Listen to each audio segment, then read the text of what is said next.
I mostly read public domain books here on Glenn Reads Books to You, and they were written a long time ago, so they're usually racist, or sexist, or bigoted, but in there somewhere is a story, and that's why those stories are famous. Other times, I read works from independent authors, and they're delightfully not racist, but they might have adult language or adult situations, like, making sex. So that's your warning, but I'm sure you're grown up enough to handle it. Don't write to me complaining.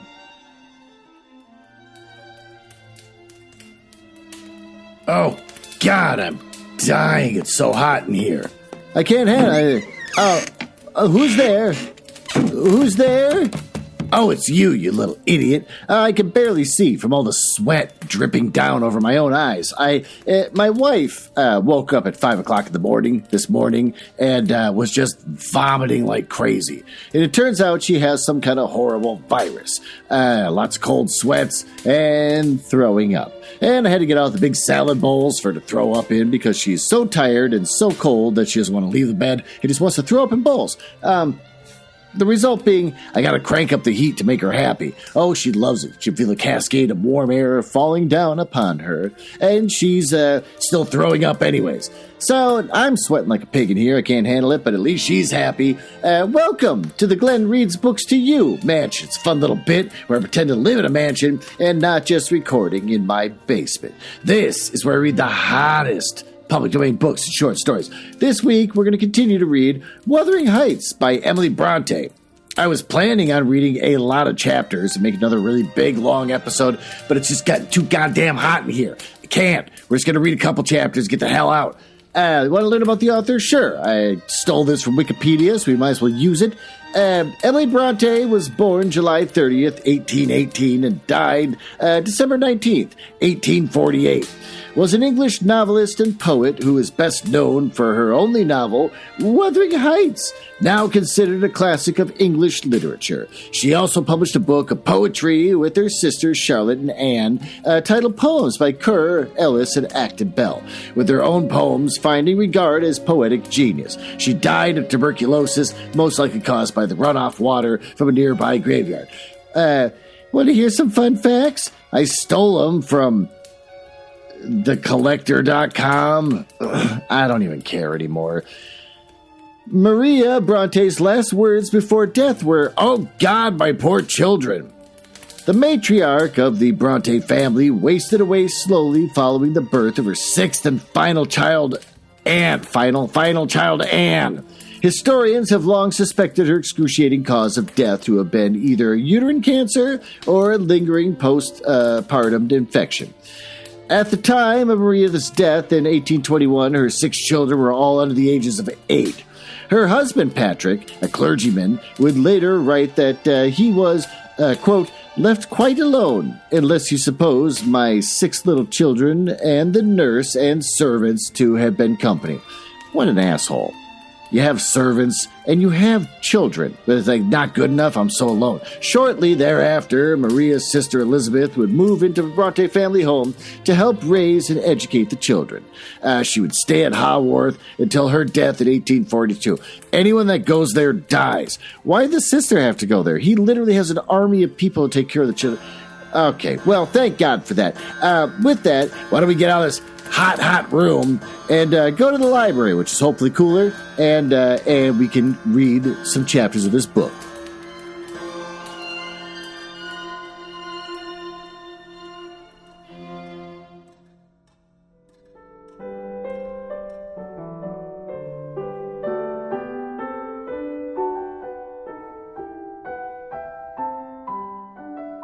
Oh, God, it's just as hot in here as it was in the foyer. I don't know what the opening part, what room I pretend to sit in. I don't even know. The drawing room? I think it's the drawing room.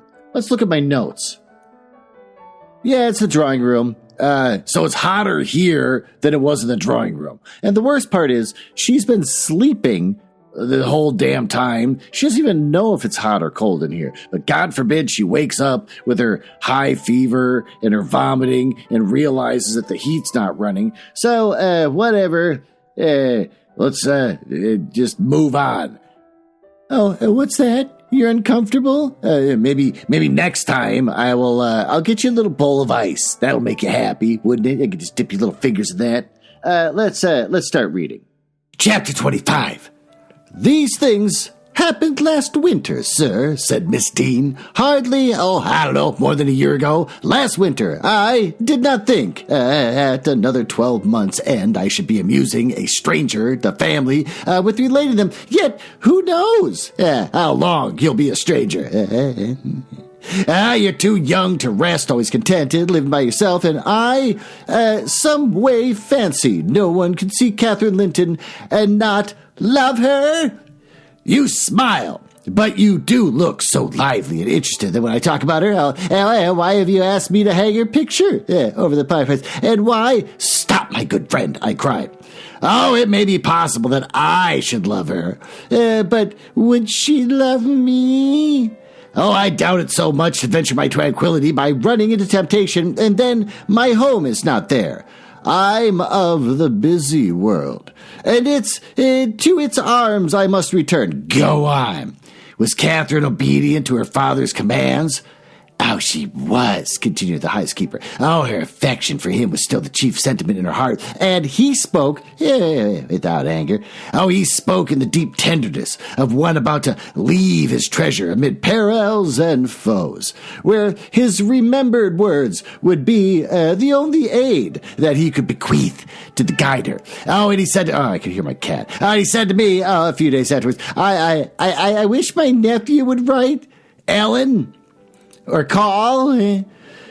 Tell me, sincerely, what do you think of him? Oh, has he changed for the better? Or is there a prospect of improvement as he grows a man? He's very delicate, sir, I replied, scarcely likely to reach manhood. But this I can say, he does not resemble his father, and if Miss Catherine had the misfortune to marry him, he would not be beyond her control, unless she were extremely and foolishly indulgent. Oh, however, master, you'll have plenty of time to get acquainted with him and see whether he would suit her. Oh, it wants 4 years and more to being his age. Edgar sighed, and, walking to the window, looked out toward Gimmerton Kirk. And it is misty afternoon, but the February sun shone dimly, and he could just distinguish the 2 fir trees in the yard, and the sparely scattered gravestones. That's a way of putting words together. I've prayed often, he half soliloquized, for the approach of what is coming, and now I begin to shrink and fear it. I thought the memory of the hour I came down that glen a bridegroom would be less sweet than the anticipation that I was soon, in a few months or possibly weeks, to be carried up and laid in its lonely hollow. Oh, Ellen, I've been very happy with my little Kathy. Through the winter nights and the summer days, she was a living hope at my side, but I've been as happy musing by myself among those stones under that old church, lying through the long June evenings on the green mound of her mother's grave and wishing, yearning for a time when I might lie beneath it. What can I do for Kathy? How must I quit her? And I'd not care for one moment for Linton being Heathcliff's son, nor for his taking her from me, if he could console her for my loss. Oh, I'd not care that Heathcliff gained his ends, and triumphed in robbing me of that last blessing. But should Linton be unworthy, only a feeble tool to his father? I cannot abandon her to him, and, hard though it may be to crush her buoyant spirit, I must persevere in making her sad while I live, and leaving her solitary when I die. Oh, darling, I'd rather rain her to God than lay her in the earth before me. Resign? I said rain. I'm tired. Resign is what I tried to say. Resign her to God as it is, sir, I answered. And if we should lose you, which may he forbid under his providence, I'll stand her friend and counselor to the last. Miss Catherine is a good girl, and I don't fear that she will go willfully wrong, and people who do their dirty duty, it's been a long day, are always finally rewarded. Spring advanced, yet my master gathered no real strength. Though he resumed his walks in the grounds with his daughter, to her inexperienced notions, this itself was a sign of convalescence. And then his cheek was often flushed, and his eyes were bright. She felt sure of his recovering on her 17th birthday. He did not visit the churchyard. It was raining, and I observed, you'll surely go out tonight, sir? He answered, no. I'll defer it this year a little longer. He wrote again to Linton, expressing his great desire to see him, and had the invalid been presentable, I've no doubt his father would have permitted him to come. As it was, being instructed, he returned an answer, intimating that Mr. Heathcliff objected to his calling at the Grange. But his uncle's kind remembrance delighted him, and he hoped to meet him sometimes in his rambles, and personally to petition that his cousin and he might not remain long so utterly divided. That part of his letter was simple. And, probably his own. Heathcliff knew he could plead eloquently for Catherine's company then, and I do not ask, he said, that she may visit here, but I am never to see her, because my father forbids me to go to her home, and you forbid her to come to mine? Burp, do now and then ride with her toward the heights, and let us exchange a few words. In your presence! !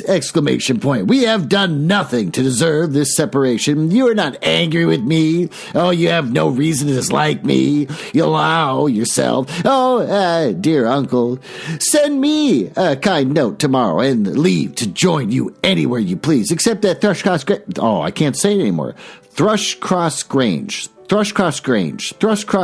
There, I said it. I believe an interview would convince you that my father's character is not mine. He affirms I am more your nephew than his son, and though I have faults which render me unworthy of Catherine, she has excused them for her sake, and you should also. You inquire after my health. It is better, but while I remain cut off from all hope and doomed to solitude, or society of those who never did and never will like me, but I will be cheerful and well, ? Edgar, though he felt for the boy, could not consent to grant his request, because he could not accompany Catherine. He said, in summer, perhaps, they might meet. Meantime, he wished him to continue writing at intervals and engage to give him what advice and comfort he was able by letter, being well aware of his hard position in his family. Linton complied.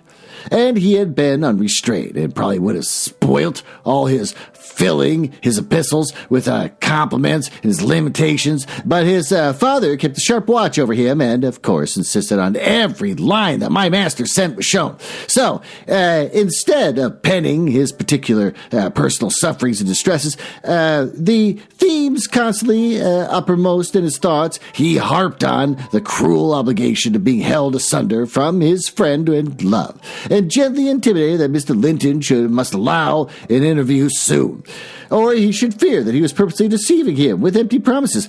Kathy was a powerful ally at home, and between them they at length persuaded my master to acquiesce in their having a ride or walk together about, once a week under my guardianship and on the moors nearest the Grange, for June found him still declining, though he had set aside yearly a portion of his income for my young lady's fortune, and he had a natural desire that she might retain, or at least return in a short time to the house of her ancestors, and he considered her only a prospect of doing that what was by a union with his heir. He had no idea that the latter was failing almost as fast as himself, nor had anyone, I believe. No doctor visited the Heights, and no one saw Master Heathcliff to make report on his condition among us. I, for my part, began to fancy my forebodings were false, and that he must be actually rallying. And he mentioned riding and walking on the moors, and he seemed so earnest in pursuing this object, and I could not picture a father treating a dying child as tyrannically and as wickedly as I afterwards learned Heathcliff had treated him. To compel this apparent eagerness, his efforts redoubling the more imminently, and avaricious, and his unfeeling plans were threatened by defeat, by death. Chapter 26. Summer was already past its prime when Edgar reluctantly yielding his assent to their entreaties, and Catherine and I set out on our first ride to join her cousin. It was a close, sultry day, devoid of sunshine, but with a sky too dappled and hazy to threaten rain. And our first place of meeting had been fixed at the Gilded Stone, by the crossroads. Arriving there, however, a little herd boy dispatched as a messenger told us that, quote, Maester Linton were just this side the heights, and he'd be much obliged to us gang on a bit further. I hate this. Then Master Linton has forgot the first injunction of his uncle, I observed. He bid us keep on the Grange land, and here we are off at once. Well, we'll turn our horses' heads round when we reach him, answered my companion. Our excursion shall lie toward home. But when we reached him, and that was scarcely a mile from his own door, we found he had no horse, and we were forced to dismount and leave ours to graze. He lay on the heath, awaiting our approach, and did not rise till we came within a few yards. Then he walked so feebly and looked so pale that I immediately exclaimed, why, Master Heathcliff? You're not fit for enjoying a ramble this morning? Oh, how ill you do look. Catherine surveyed him with grief and astonishment. She changed the ejaculation of joy in her lips to one of alarm, and the congregation, on their long-postponed meeting, to an anxious inquiry whether they were worse than usual. No, better, he panted, trembling and retaining her hand as if he needed its support, while his large blue eyes wandered timidly over her. Timidly over her? Was he scanning her? That sounds weird. And the hollowness round them transforming to haggard wilderness and the languid expression that they once possessed. But you've been worse, persisted his cousin. Worse than when I saw you last. You're thinner. And I'm tired, he interrupted hurriedly. It's too hot for walking. Let's rest here. And in the morning I often feel sick. Papa says I grow too fast. Badly satisfied, Kathy sat down, and he reclined beside her. This is something like your paradise, said she, making an effort at cheerfulness. You recollect the 2 days we agreed to spend in the place, and the way we thought of pleasantest? All right, whatever. This is nearly yours, only there are clouds, but then they are so soft and mellow. It's nicer than sunshine. Next week, if you can, we'll ride down to the Grange Park and try mine. Linton did not appear to remember what she talked of, and he had evidently great difficulty sustaining any kind of conversation. His lack of interest in the subjects he started and his equal incapacity to contribute to her entertainment were so obvious that she could not conceal her disappointment. An indefinite alteration had come over her whole persona in a manner, and the pettishness that it might have caressed, and the fondness and the yielded to a listless apathy, which was less peevish temper of a child, and which frets and teases on the purpose to be soothed, more of the self-absorbed moroseness of a confirmed invalid. Repelling consolation, and ready to regard the good-humored mirth of others as an insult. Catherine perceived, as well as I did, that he held it rather as a punishment than a gratification to endure our company, and she made no scruple of proposing presently to depart, and the proposal unexpectedly roused Linton from his lethargy and threw him into a strange state of agitation. He glanced fearfully toward the heights, begging that she should remain another hour, at least. But I think, said Kathy, you'd be more comfortable at home than sitting here, and I cannot amuse you today. I see that my tales and songs, she sings to him, and chatter that you've grown wiser than I. In these 6 months, you have little taste for my diversions now, or else, if I could amuse you, I'd willingly stay. Oh, stay to rest yourself, he replied. Catherine, don't think or say that I'm very unwell. It is the heavy weather and the heat that make me dull. And I walked about before you came, a great deal for me. Tell Uncle I'm in tolerable health. Will you? Tell him that you say so. Linton, I could affirm that you are, observed my young lady, wondering at his pernaciousness, assertion of what was evidently an untruth.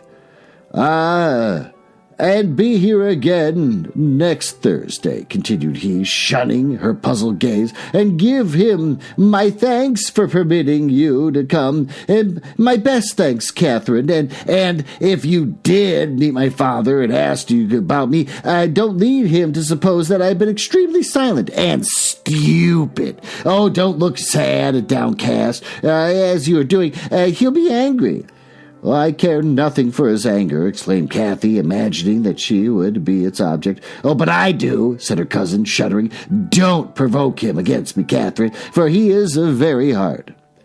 Is he severe to you, Master Heathcliff? I inquired. Has he grown weary of indulgence and passed from passive to active hatred? Linton looked at me, but did not answer, and after keeping her seat by his side another 10 minutes, during which his head fell drowsily on his breast, and he uttered nothing except suppressed moans of exhaustion or pain, Kathy began to seek solace in looking for bilberries, and sharing the produce of her researches with me, and not offer them to him, for she saw further notice that he would only be weirdly and be annoyed. Oh, is it half an hour now, Ellen? She whispered in my ear at last. I can't tell why we should stay. He's asleep, and Papa will be wanting us back. I love, like we said before, the romantic period, love sickly men. I love that Kathy is getting bored of this guy. He's sickly and dying, and she's like, fun. So now she's finding out she's got to go back home. Like, has it been a half hour yet? Can we get the hell out of here? Well, we must not leave him to sleep, I answered. Wait till he wakes and be patient. You were mighty eager to set off, but your longing to see poor Linton was soon evaporated. Why did he wish to see me? Returned Catherine, in his crossest humors. Formerly, I liked him better than I do in his present curious mood. What, him dying? It's just as if it were a task that we were compelled to perform this interview for fear that his father should scold him. But I am hardly going to come to give Mr. Heathcliff pleasure, whatever reason he may have for ordering Linton to undergo this penance. And though I'm glad he's better in health, I'm sorry he's so much less pleasant. Is so much less affectionate to me. You think he is in better health then? I said. Yes, she answered, because he always made such a great deal of sufferings, not tolerably well, and he told me to tell Papa that he's better, very likely. Well, there you differ from me, Miss Kathy, I remarked. I should conjecture him to be, far worse. Linton here started from the slumber in the bewilderment of terror, and asked if anyone had called his name. No, said Catherine, unless in dreams. I cannot conceive of how you managed to doze out of doors in the morning. I thought I heard my father, he gasped, glancing up to the frowning nab above us. Are you sure nobody spoke? Quite sure, replied his cousin. Only Ellen and I were disputing concerning your health. Are you truly stronger, Linton, than when we separated in winter? If you be, I am certain things are not stronger. Your regard for me, speak, are you? Well, the tears gushed from Linton's eyes as he answered, Yes, I am. And still under the spell of the imaginary voice, his gaze wandered up and down to detect its owner. Is he scanning her again? Linton, as he's dying, is still a little pervert. Kathy rose. For today we must part, she said, and I don't conceal that I have been sadly disappointed with our meeting, though I'll mention it to nobody but you, and not that I stand in awe of Mr. Heathcliff. Hush, murmured Linton. For God's sake, hush. I's coming. And he clung to Catherine's arm, striving to detain her. But at that announcement, she hastily disengaged herself and whistled to Minnie, who obeyed her like a dog. Oh, I'll be here next Thursday, she cried, springing up, burped the saddle. Goodbye, quick, Ellen. And so we left him, scarcely conscious of our departure, so absorbed was he in anticipating his father's approach. Before he reached home, Catherine's displeasure softened into a perplexed sensation of pity and regret, largely blended with vague, uneasy doubts about Linton's actual circumstances, physical and social, in which I partook, though I counseled her not to say much, for a second journey would make us better judges. My master requested an account of our ongoings. His nephew's offerings of thanks were duly delivered. Miss Cathy gently touching on the rest. I also threw a little light on his inquiries, for I hardly knew what to hide and what to reveal. Well, that seems as good a place as any. Take a little break. Let's get out of here. Get out of this heat. And go someplace a little bit cooler, like the basement, where I can play guitar to you underneath a naked light bulb while you sit in an old folding chair underneath another naked light bulb, and I let you know about the latest upcoming Penguin Random House books.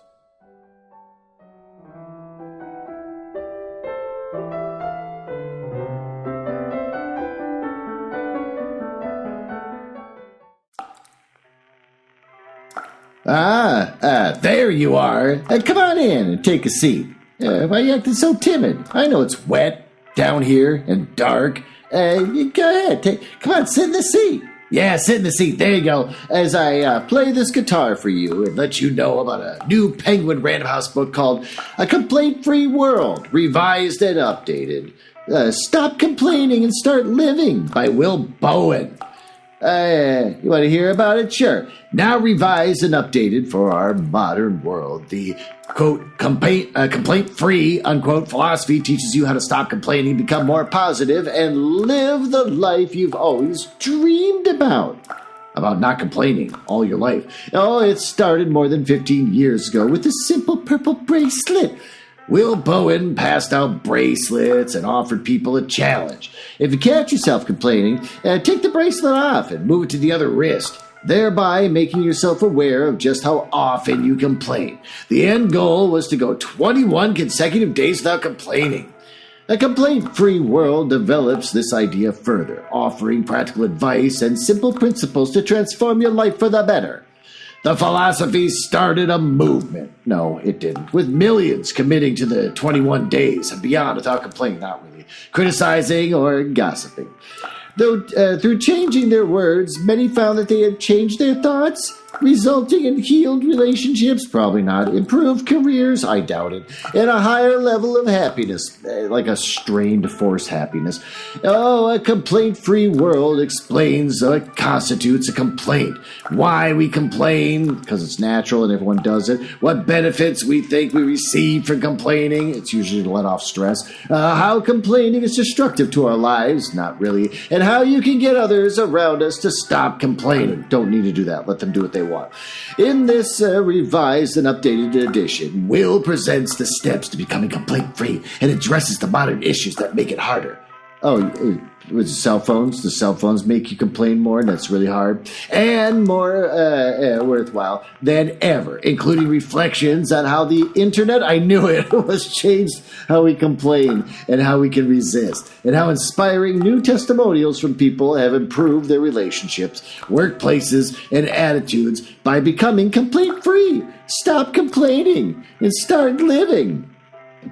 This entire thing is a giant complaint about people who complain. It's caught itself in its own bullshit, and it can't escape. Oh, it's going to whine at you about why you got to stop complaining. Gossiping and complaining is something people do. Good people gossip and complain. Bad people gossip and complain. It's like how good people can take a poop and bad people take a poop. It's just something you do.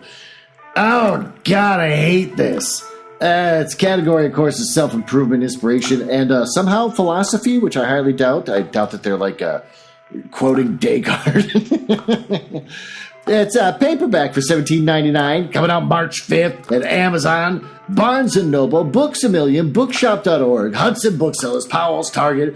And as you're going through a certain store, looking for a giant tub of cheese balls, and then you hear, I don't know, some mom yelling at their kid, and the kid's screaming because he wants a Spider-Man mask or something from the toy aisle, and he's screaming, and oh, woe is me, why did I give birth to this unwanted child from Phil? I hate Phil, but Phil got me pregnant. And now I'm stuck with this kid. And where's Phil? Oh, Phil is he moved out to California because he's trying to get a job at Google. And I wonder how that's going. The guy doesn't even know how to code. He just kind of thinks if you got a good personality, you can just kind of wander in there. Oh, this guy really seems like a go-getter. And do you know what a computer is? And Phil's like, no, but I know how to get a woman pregnant. And then you hear about this, you're like, wow, that's a lot of complaining. And then you turn your head and you see a complaint-free world. Stop complaining and start living by Will Bowen. And you think,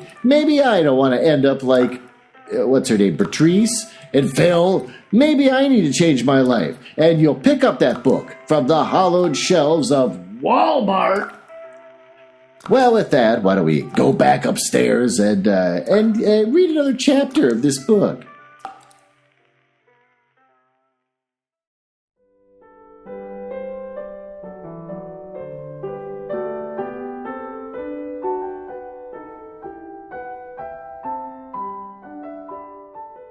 Oh, God, the heat. The heat! It's too much. It's like we're in the bowels of hell. Well, why don't you get yourself settled? You got to be in a nice, cold, damp basement for a little bit. You got to cool off a little bit. Why don't you settle yourself in and go ahead. Put your fingertips in that bowl of ice cubes I put next to you right there. It's fine. It should cool you off. Just the fingertips, though. Just the fingertips. As I read to you the next chapter. Chapter 27. 7 days glided away, everyone marking its course by the henceforth rapid alteration of Edgar Linton's state. The havoc that months had previously wrought was now emulated by the inroads of hours. Catherine, we could fain have deluded yet, but her own quick spirit refused to delude her. I went divine in secret and brooded on the dreadful probability, gradually ripening into certainty. She had not the heart to mention her ride. When Thursday came around, I mentioned it for her and obtained permission and ordered her outdoors for the library, where her father stopped a short time daily. The brief period he could bear to sit up, and his chamber had become her whole world. She grudged each moment that did not find her bending over his pillow or seated by his side. Her countenance grew wan with watching and sorrow, and my master gladly dismissed her to what he flattered himself would be a happy change of scene in society, drawing comfort from the hope, that she would not now be left entirely alone after his death. He had a fixed idea, and I guessed by several observations that that, as his nephew resembled him in person, he would resemble him in mind. For Linton's letters bore few or no indications of his defective character, and I, through pardonable weakness, refrained from correcting the error, asking myself, what good would there be in disturbing his last moments with information that he had neither power nor opportunity to turn to account? We deferred our excursion till, afternoon, a golden afternoon of August. Every breath from the hills, is so full of life that it seemed whoever respired it, though dying, might revive. Catherine's face was just like the landscape, shadows and sunshine flitting it over in rapid succession. But the shadows rested longer, and the sunshine was more transient, and her poor little heart reproached itself even for passing forgetfulness of its cares. We discerned Linton watching at the same spot he had selected before. My young mistress alighted and told me that, as she resolved to stay a very little while, I had better hold the pony and remain on horseback. I dissented. I wouldn't risk losing sight of the charge committed to me a minute, so we climbed the slope of Heath together. Master Heathcliff received us with greater animation on this occasion, not the animation of high spirits, though, nor yet of joy. It looked more like, I don't know, fear. "It's late," he said, speaking short and with difficulty. "It's not your father very ill? I thought you wouldn't come." "Why won't you be candid?" cried Catherine, swallowing her greeting. Why cannot you say at once that you don't want me? It is strange, Linton, that for a second time you have brought me here on purpose, apparently to distress us both, and for no reason besides." Old Linton shivered and glanced at her, half supplicating, half ashamed, but his cousin's patience was not sufficient to endure the enigmatical behavior. I said it. I have conquered that word. "My father is very ill," she said. "And why am I called from this bedside? Why did you send to absolve me from my promise when you wished I wouldn't keep it? Come, I desire an explanation. Playing and trifling are completely banished out of my mind, and I can't dance attendance on your affections now." "My affections," he murmured. "What are they? For heaven's sake, Catherine, don't look so angry. Despise me as much as you please. I am a worthless, cowardly wretch. Oh, I can't be scorned enough, but I am too mean for your anger. Hate my father and spare me for contempt." "Nonsense!" cried Catherine in passion. "Foolish, silly boy! And there, he trembles, as if I were really going to touch him. Oh, you needn't speak contempt, Linton. Anybody will have it spontaneously at your service. Get off, and I shall return home. It is a folly dragging you from Hearthstone and pretending. What do we pretend? Let go my frock. If I pitied you for crying and looking so very frightened, you should spurn such pity. Ellen, tell him how disgraceful his conduct is. Rise and don't degrade yourself into abject reptile. Don't." With streaming face and an expression of agony, Linton had thrown his nerveless frame along the ground. What? He's like slithering on the ground? He seemed convulsed with exquisite terror. "Oh," he sobbed, "I cannot bear it. Catherine, I'm a traitor too, and I dare not tell you, but leave me, and I shall be killed. Dear Catherine, my life is in your hands, and you have said you loved me, and if you did, I wouldn't harm you. It'll go then, oh, kind, sweet, good Catherine, and perhaps you will consent, and he'll let me die with you." My young lady, on witnessing his intense anguish, stooped to raise him. Oh, the old feeling of indulgent tenderness overcame her vexation, and she grew thoroughly moved and alarmed. Consent to what?" She asked. "To stay. Tell me the meaning of the strange talk, and I will. You contradict your own words and distract me. Be calm and frank, and confess at once all the weights on your heart. You wouldn't injure me, Linton, would you? You wouldn't let any enemy hurt me if you could prevent it, and I'll believe you are a coward for yourself, but not a cowardly betrayer of your best friend." "But my father threatened me," gasped the boy, clasping his attenuated fingers. Attenuated fingers. Let's look up attenuated, just like long and slender. Oh, unnaturally thin. She was a drooping, attenuated figure. Oh, unnaturally thin fingers. "And I dread him. I dare not tell." "Oh, well," said Catherine with scornful compassion. "Keep your secret. I'm no coward. Save yourself. I'm not afraid."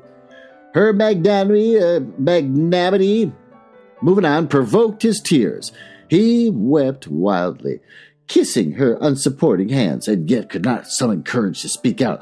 I was coagulating with the mystery it might be, and determined Catherine should never suffer the benefit for him or anyone else be my goodwill, when, hearing a rustle among the ling, I looked up and saw Mr. Heathcliff, almost close upon us, descending the heights. I did cast a glance towards my companions, though they were sufficiently near for Linton's sobs to be audible, but hailing me in the almost hearty tone he assumed to none besides, and the sincerity of which I couldn't avoid doubting. He said, "It's something to see you so near to my house. Nellie, how are you at the Grange?" Oh, let us hear. The rumor goes, he added in lower tone, that Edgar Linton is on his deathbed. Perhaps they exaggerate his illness. No, my master is dying, I replied. It's true enough. A sad thing it will be for us all, but a blessing for him. Well, how long will he last, do you think? He asked. I don't know, I said, because, he continued, looking at the two young people who were fixed under his eye.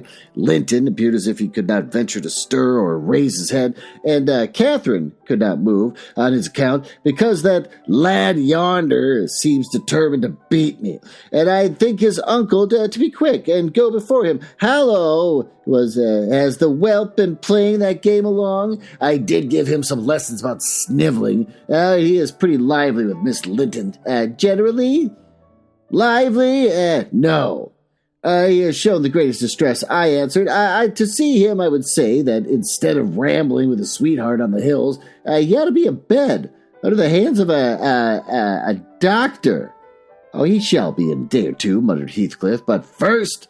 Get up, Linton, get up, he shouted. Don't grovel on the ground there, up at this moment.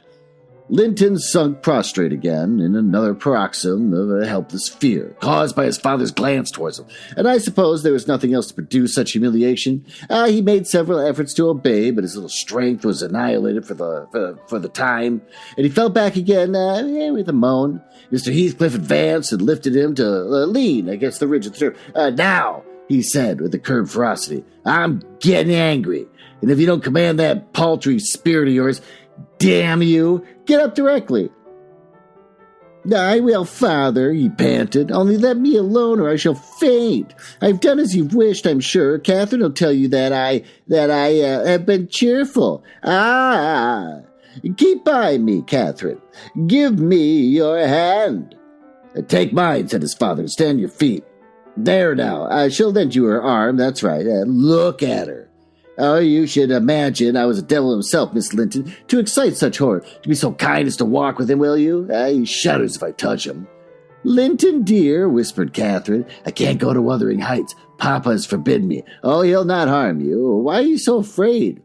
I can never re-enter that house, he answered, and I'm not to re-enter it without you. Stop, cried his father. I will respect Catherine's filial scruples. Nellie, take him in, and I'll follow your advice concerning the doctor, without delay.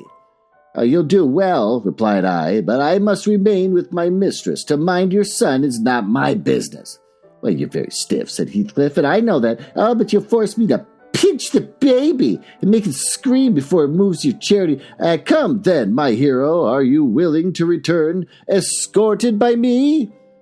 He approached once more, and made as if he would seize the fragile being, but shrinking back, Linton clung to his cousin and implored her to accompany him with a frantic an opportunity admitted no denial. However, I disapproved, and I couldn't hinder her. Indeed, how could she have refused him herself? What was filling him with dread he had no means of disconcerting, but there was, powerless under its gripe, and any addition seemed capable of shocking him into idiocy. Oh, he reached the threshold, and Catherine walked in, and I stood waiting until she had conducted the invalid to a chair, expecting her out immediately, when Mr. Heathcliff, pushing me forward, exclaimed, "My house is not stricken with the plague, Nellie, and I have a mind to be hospitable today. Sit down, and allow me to shut the door." I shut it, and locked it also, and I started. "Oh, you shall have tea before you go home," he added, "and I am by myself. Hareton is gone with some cattle to the Lees, and Zillah and Joseph are off on a journey of pleasure. And though I am used to being alone, I'd rather have some interesting company, if I can get it. Miss Linton, take a seat by him, and I give you what I have. The present is hardly worth accepting, but I have nothing else to offer. It is Linton, I mean. How she does stare. It's odd. What a savage feeling I have to anything that seems afraid of me. Have I been born where laws are less strict and taste less dainty? I should treat myself to slow vivisection of these two as an evening's amusement." He drew his breath and struck the table and swore to himself, "By hell, I hate them." Well, I'm not afraid of you, exclaimed Catherine, who could not hear the latter part of his speech. She stepped close up, her eyes black, flashing with passion and resolution. Give me that key, I'll have it, she said. I wouldn't eat or drink here if I were starving. Oh, Heathcliff had the key in his hand and remained on the table. He looked up, seized the sort of surprise at her boldness, or possibly reminded by her voice or glance of the person from whom she inherited it. She snatched at the instrument and half succeeded in getting it out of his loosened fingers. Oh, but her action recalled him to the present, and he recovered it speedily. Now, Catherine Linton, he said, stand off, I shall knock you down, and that'll make Mrs. D mad. Regardless of this warning, she captured his closed hand with its contents again. We will go, she repeated, exerting her utmost efforts to cause the iron muscles to relax, and finding that her nails made no impression, she applied her teeth pretty sharply. Heathcliff glanced at me, a glance that kept me from interfering in a moment. Catherine was too intent on his fingers to notice his face, and he opened them suddenly and realized the object of dispute, but Ear had well secured. He seized her with a liberated hand and, pulling her off his knee, administered with the shower of terrific slaps on both sides of her head, each sufficient to have fulfilled his threat, and she had been able to fall. At this diabolical violence, I rushed on him furiously. Oh, you villain! I began to cry. You villain! A touch on his chest silenced me, and I am stout, and soon put out a breath. And what with that, the rage, I staggered dizzily back and felt ready to suffocate or to burst a blood vessel. The scene was over in 2 minutes. Catherine, released, put her 2 hands to her temples and looked as if she were not sure whether her ears were on or off. She trembled like a reed, poor thing, and leaned against the table perfectly bewildered. Oh, I know how to chastise children, you see, said the scoundrel grimly as he stooped to repossess himself of the key, which had dropped to the floor. Go, now, Linton. I told you, cry at your ease, and I shall be your father tomorrow. All father you'll have in a few days, and you shall have plenty of that. Oh, you can bear plenty, you're no weakling. You shall have a daily taste, and if I catch a devil of a temper in your eyes again. Kathy ran to me instead of Linton and knelt down and put her burning cheek on my lap, weeping aloud. Her cousin had shrunk into a corner of the settle, as quiet as a mouse, congratulating himself. I dare say that the correction had alighted on another than him. Mr. Heathcliff, perceiving us all confounded, rose and expeditiously made the tea himself. The cups and saucers were laid ready. He poured it out and handed me a cup. Wash away your spleen. What? He said, and help your own naughty pet and mine. It is not poisoned, though I prepared it. I am going out to seek your horses. But our first thought on his departure was to force an exit somewhere. We tried the kitchen door, but that was fastened outside. We looked at the windows, but they were too narrow for even Kathy's little figure. Oh, Master Linton, I cried, seeing that we were regularly imprisoned. You know what your diabolical father is after, and you shall tell us, or I'll box your ears, as he's done to your cousins. Yes, Linton, you must tell, said Catherine. It's for your sake I came, and I'll be wickedly ungrateful if you refuse. Give me some tea, I'm thirsty, and then I'll tell you, he answered. Mrs. Dean, go away. I don't like you standing over me. Now, Catherine, you're letting your tears fall into my cup. I won't drink that. Give me another. This author has made the most annoying character on the face of the earth. Catherine pushed another to him and wiped her face. I felt disgusted at the little wretch's composure. Since he was no longer in terror for himself, the anguish he had exhibited on the moor subsided as soon as he ever entered the Wuthering Heights. So I guessed that he had been menaced with an awful visitation of the wrath if he failed in decoying us there, and that accomplished, he had no further immediate fears. Papa wants us to be married, he continued after sipping some of the liquid.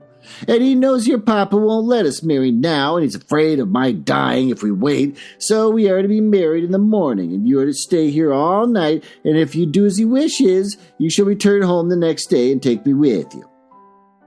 Take you with her, pitiful changeling, I exclaimed. You, Mary? Why, the man is mad. He thinks us fools, every one, and you imagine that beautiful young lady, that healthy, Hardy girl. Well, tie yourself to a little perishing monkey like you. Are you cherishing the notion that anybody, let alone Miss Catherine Linton, would have you for a husband? You want a whipping for bringing us all in here with your dastardly pulling tricks? And don't look so silly. Now, I have a very good mind to shake you severely for your contemptible treachery and your imbecile conceit. Well, I did give him a slight shaking. And it brought on a cough, and he took to his ordinary resource of moaning and weeping, and Catherine rebuked me. Stay all night? No, she said, looking slowly around. Ellen, I'll burn that door down, but we'll get out. And she would have commenced on the execution of her threat directly, but Linton was up in alarm for his dear self again. He clasped her with his two feeble arms, sobbing, won't you have me and save me? Now let me come to the Grange. Oh, darling Catherine, you mustn't go and leave after all. You must obey my father, you must. I must obey my own, she replied, and relieve him from this cruel suspense. The whole night? What would he think? You'd be distressed already, and I either break or burn away out of this house. Be quiet, you're no danger, but if you hinder me, Linton, I love Papa better than you. The mortal terror he felt at Mr. Heathcliff's anger restored the boy to his cowardice eloquence. Catherine was near distraught. Still, she persisted that she must go home, and tried to entreaty in her return, persuading him to subdue his selfish agony. While they were thus occupied, our jailer re-entered. You beasts have trotted off, he said. Now, Linton, sniveling again? What has she been doing to you? Come home and have done, and get to bed. In a month or two, my lad, you'll be able to pay her back her present tyrannies with a vigorous hand. You're pining for pure love, are you not? Nothing else in the world, and she shall have you. There, to bed. Zillah won't be here tonight, so you must undress yourself. Hush! Hold your noise. What, he's whining because he's got to undress himself? Jesus Christ. Once in your own room, I'll not come near you. You needn't fear. By chance, you've managed tolerably, and I'll look to the rest. Well, he spoke these words, holding the door open for his son to pass, and the latter achieved its exit exactly as a spaniel might which suspected the person who attended on him designing a spiteful squeeze. The lock was resecured. Heathcliff approached the fire where my mistress and I stood silent. Catherine looked up and instinctively raised her hand to her cheek. His neighborhood revived a painful sensation. Anybody else would have been incapable of regarding the childish act with sternness, but he scowled on her and muttered, are you not afraid of me, eh? Your courage is well disguised. You seem damnably afraid. I am afraid now, she replied, because if I stay, Papa will be miserable. And how can I endure making him miserable when he, Mr. Heathcliff, let me go home? I promised to marry Linton. Papa would like me to, and I love him. Why should you wish to force me to do what I willingly will do myself? Oh, let him dare to force you, I cried. Oh, there's law in the land. Thank God there is. Though we be in an out-of-the-way place, I'd inform if we were my own son, and it's a felony without benefit of clergy. Silence, said the ruffian. To the devil with your clamor. I don't want you to speak, Miss Linton. I shall enjoy myself remarkably in thinking your father will be miserable, and I shall not sleep for satisfaction. Oh, you could have hit on no surer way of fixing your residence under my roof for the next 24 hours than informing me that such an event would follow. As you promised to marry Linton, I'll take care you shall keep it, for you shall not quit this place till it is fulfilled. Send Ellen, then, to let Papa know I'm safe, exclaimed Catherine, weeping bitterly. Or marry me now. Poor Papa. Ellen, he'll think we're lost. What shall we do? Not he. He'll think you're tired of waiting on him and run off for a little amusement, answered Heathcliff. You cannot deny that you've entered my house of your own accord, in contempt of his injunctions to the contrary. And it is quite natural that you should desire amusement at your age, and that you should weary of nursing a sick man, and that man only your father.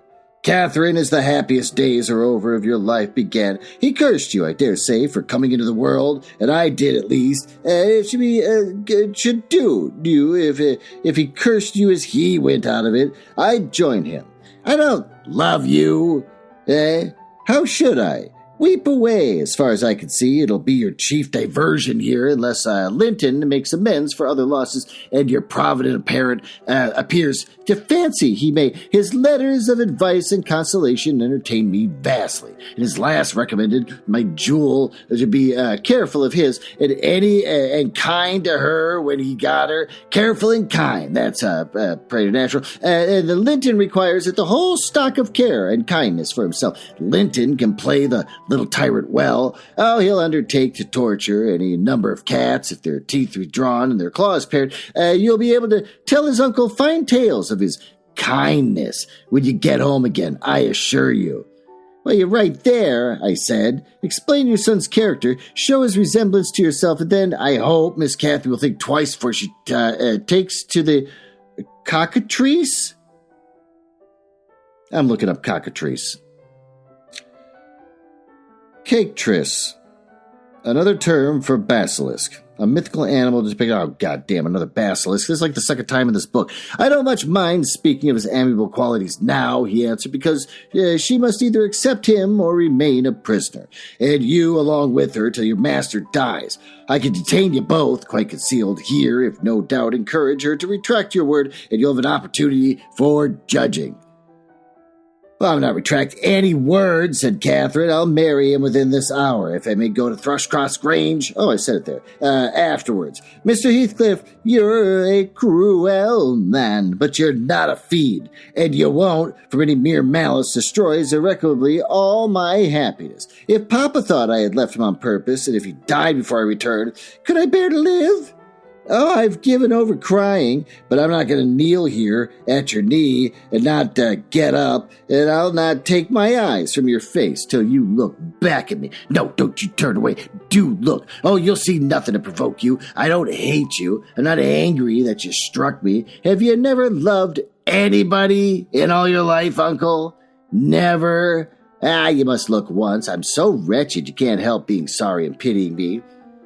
Keep your F's fingers off and move or I'll kick you, cried Heathcliff, brutally repulsing her. I'd rather be hugged by a snake. The devil can you dream of fawning on me? I detest you. He shrugged his shoulders, shook himself, and indeed, as if his flesh crept up with aversion, and thrust back his chair while I got up and opened my mouth to commence a downright torrent of abuse.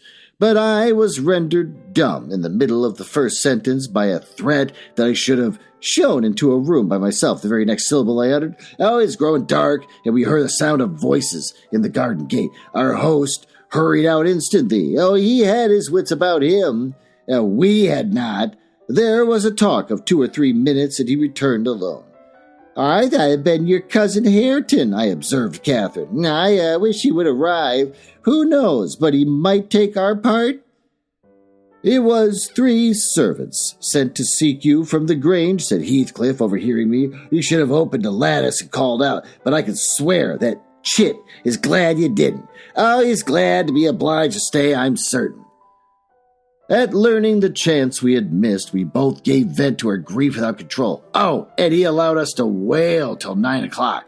And then he bid us go upstairs through the kitchen to Zilla's chamber, and I whispered to my companion to obey. Perhaps we might contrive to get through the window there, or to a garret, or out by a skylight. The window, however, was narrow, like those below, and the garret trap was safe from our attempts, for we were fastened in as before. We neither of us lay down. Catherine took her station by the lattice and watched anxiously for morning, a deep sigh being the only answer. I could obtain my frequent entreaties that she should lay to rest. I seated myself in a chair and rocked to and fro, passing harsh judgment on my many declarations of duty, from which it struck me then all my misfortunes of my employer's sprang.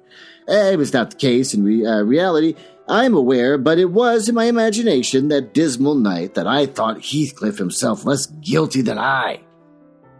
At 7 o'clock, he came and inquired if Miss Linton had risen. She ran to the door immediately and answered, "Yes, here then," he said, opening it and pulling her out, and I rose to follow, but he turned to lock again, and I demanded my release. "Be patient," he replied. "I'll send you your breakfast in a while." I thumped on the panels and rattled the latch angrily, and Catherine asked why I was still shut up. He answered, I must try to endure it another hour, and away they went. I endured it 2 or 3 hours at length, and I heard footsteps, not Heathcliff's. Oh, I brought you something to eat, said a voice. Open to door, oh God, I hate that. Complying eagerly, I beheld Hareton, laden with food enough to last me all day. Take it, he added, thrusting the tray into my hand. Stay 1 minute, I began. Nay, cried he, and retired, regardless of any prayers that I should pour forth to detain him. And there I remained, enclosed the whole day, and the whole of the next night, and another. In 5 nights and 4 days I remained altogether, seeing nobody but Hareton once every morning. And he was a model of a jailer, surly and dumb, and deaf to every attempt at moving his sense to justice or compassion. Oh, thank God. Why don't we go to the smoking room, which is another part of the mansion, furthest away from my wife, and hopefully cooler, that we can all sit down, smoke a cigarette, and try to review what the hell we just read.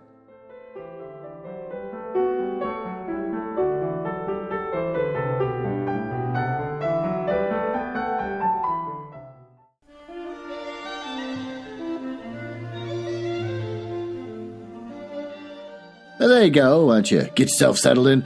My God, it's just as hot in here as it was in the library and the drawing room. The basement was nice, but you hate the basement. Why are you such a big... Oh, God, those birds.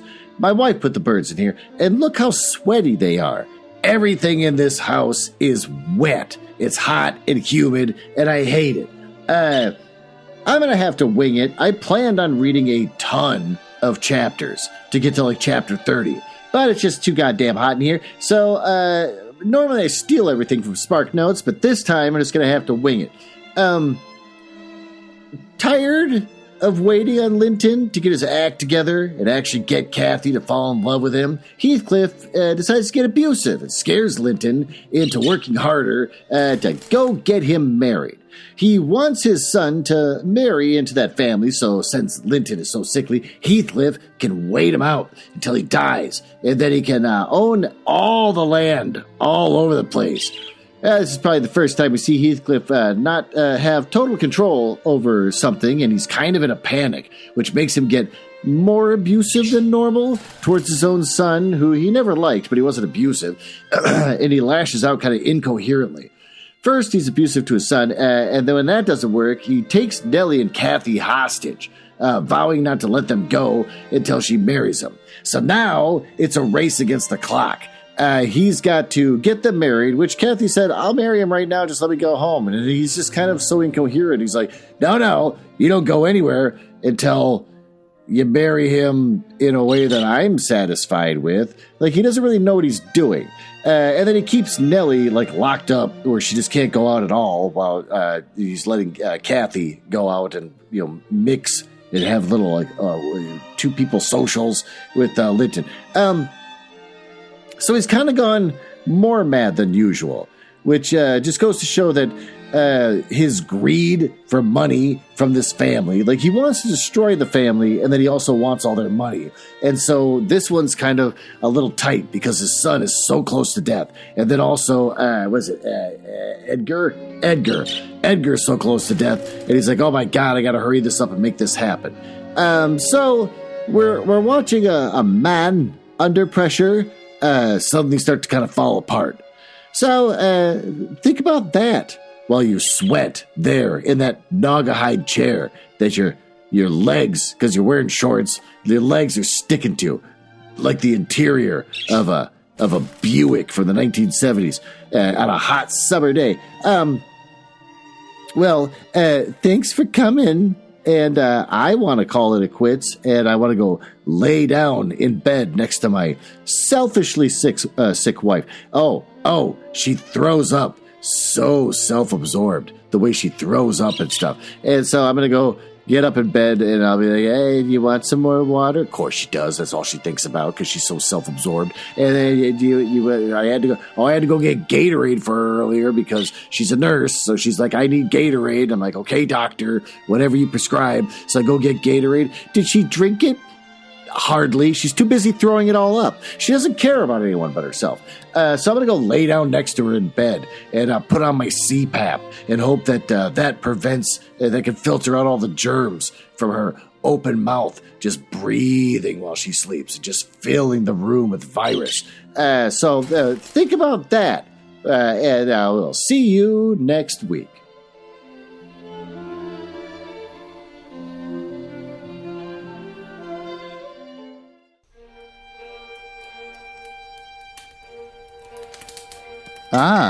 Well, it appears you found me in the part of the podcast I hate the most, where I tell you all about the places on the internet where you can find me. You can tell I hate this because of the sound effects making it sound like a stormy night in the drawing room of the damned. Now, there's that. Are you cool? I like cool people. It's the reason why I got involved in this business to begin with, just to meet cool people. Not losers. So if you're cool, feel free to go over to my website, nuzzlehouse.com, which just points you to my link tree. Everything's on the link tree. Just go to the link tree if you want to see where I am. And of course, link tree has the dumbest URL in the world. linktr.ee/nuzzlehouse. It's the dumbest thing. If you go to nuzzlehouse.com, it's just going to reroute you over there after giving you some weird error about it not being secure. I hate it. I hate the internet. But if you go there, you get to hear some of the other stuff that I and my wife work on, like the Radio Mystery Theater show, where we try to recreate the same show that used to be on in the 70s, but they don't make any episodes anymore. So we make our own, and we just steal all their commercials. And also, just in the curious mind, we made a Christmas album. If you go to our link tree, you can see that we made a Christmas album. It's the first thing we did after getting married, which I think everyone should do when they get married, is start talking about the Christmas album they're going to make. And we're working on a new show where we give relationship advice by reading paranormal smut. And since I think you might be cool, you can always just email me directly. glenn.nuzzles@gmail.com. But don't email if you're a nerdling or a dork. Now, back to business. Can't believe I drank all of them already. There's got to be one left.